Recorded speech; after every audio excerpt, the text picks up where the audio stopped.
প্রসঙ্গক্রমে বলতে হয়, আমার দেশের মসজিদের ইমাম আর মুয়াজ্জিন বাংলাদেশের সব থেকে নিগৃহীত অবহেলিত একটি কাজ তারা করেন। অবহেলিত অবস্থায় তারা থাকেন। তাদের চাকরি, রাতের বেলায় ঘুমায় আছে, সকালবেলা উঠে শোনে চাকরি নাই। মসজিদে মুরগিতে পায়খানা করলে কেন ইমামকে জবাবদিহি করতে হয় একটা ফাসেকের কাছে?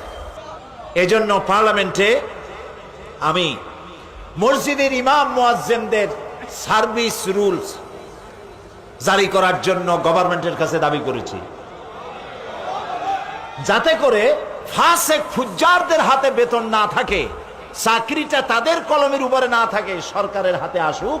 সরকার প্রত্যেকটি মসজিদের ইমাম এবং মুয়াজ্জিনকে বেতন ভাতা দিবে।